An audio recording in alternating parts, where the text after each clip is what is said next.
Here we go. Back to one of my favorite things to do, squatting. You're going to see at the end of this video, I put in a picture of what my left leg looks like. I had like a adductor and hamstring both tear, actually doing a very similar movement.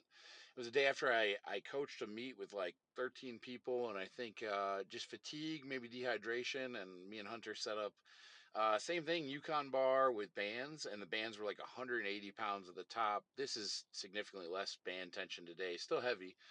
And something popped in my left leg, and then I got bruising on the adductor and the hamstring. And so, for the last couple of weeks, I've been able to deadlift with limited range of motion, but I haven't been able to squat. So today was one of those days where it was like, all right, we're going to load it up and see what my body lets me do.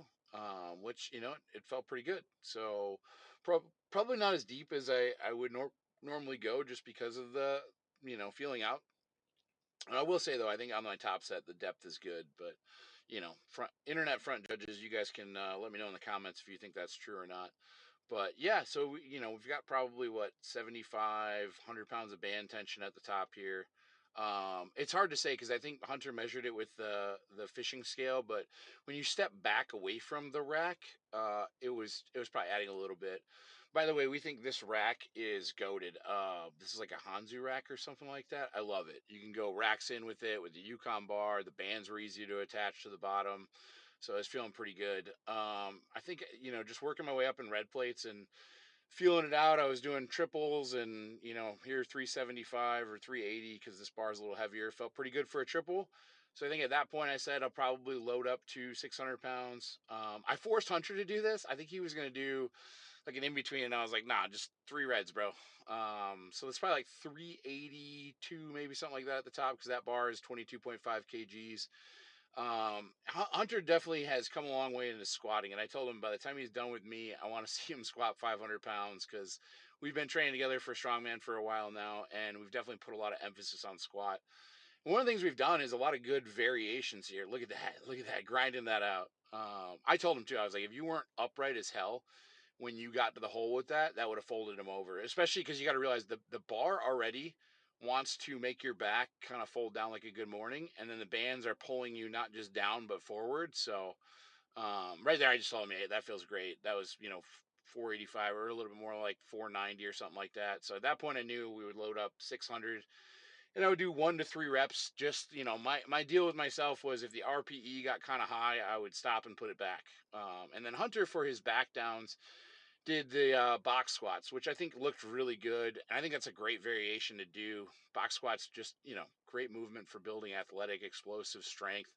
He was doing them super well. Nice, moderate parallel box, but he's sitting all the way back and popping his hips. And I just think that's so useful for any type of athletic training, and obviously for us, for strongman. So here you go, 600 pounds. You see Trinity comes into spot for us. What you guys don't realize is Trinity probably could hang with Hunter on a lot of these squats. Maybe a couple less reps, but she has a 440 back squat that was done in a meet.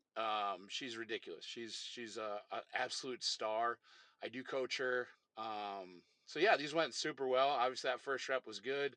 Again, internet judges, you can tell me you think that depth wasn't good enough. I think it was good. That second one, the RPE got high enough. I just didn't want to push it. I've been just, kind of playing around with keeping my strength up there, but trying to lower the overall fatigue from these sessions slowly.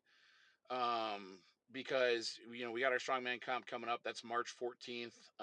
And my goal at this point is to keep the strength peaked but increase the cardio. Whereas normally with powerlifting, it'd be like, work capacity, work capacity, work capacity, peak the strength. The work capacity doesn't necessarily go away. And then once the strength is peaked, you're kind of cutting the volume. And that's when the body does its super compensation. And because the volume comes down suddenly, you can kind of super compensate into higher strength levels and then get a really good output on a given day.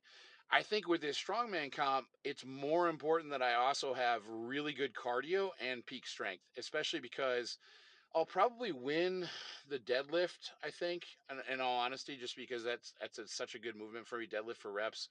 I'm really comfortable at the 13-inch wagon wheels. So this will be a tough event for me. My grip's not very good. I've said that my hands are like two well-fed starfish. I'm just not made for grip. I've had problems deadlifting in powerlifting because holding the bar at the top. So I've not even held 705 yet because it was slipping. So I got red lights. So we were doing farmers, and I'm going to be honest. I wish I would have gotten better working on this day, but we went so hard on sandbags. And then last night, while I was at the gym coaching, I did a 250-pound sandbag to shoulder just to show one of my clients, and just my wrist is kind of beat up. So this is 200 pounds in hand. Just the fact that I can muscle fuck them down and back and not drop them, it's pretty good. That's like 2/3 of the weight we're going to do in the comp. So if I keep working grip and I come in that day, deloaded and feeling good, I think I'll do okay. I'm definitely not winning farmers carries events. Hunter should win a farmers carries event. He is both really good on grip and he's got fast feet.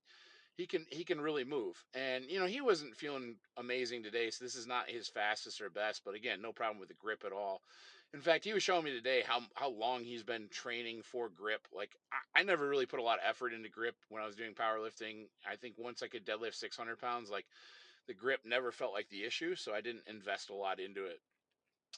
And recently, I've invested a lot more into grip because once I got to like 650 on deadlift, grip kind of became the limiting factor.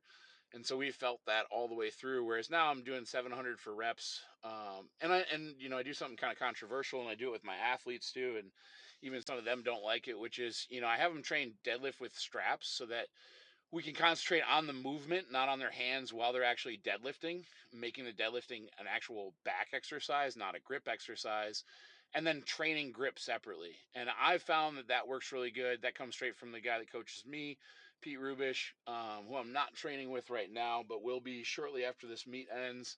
We'll start training for powerlifting nationals again, and that's been our style, and I think it works really well. But you have to incorporate everything. Static holds with a barbell. You got to do, dead hangs from a bar.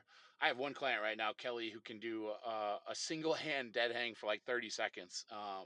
But she just got shit from some random dude on the internet because she posted her doing pause deadlifts, and she had straps on, and it's like, the whole idea is I want her to think about what's she doing with the deadlift and the pause and not have to think about her hands, especially because she has 120 kg on the bar and she's doing pause sets.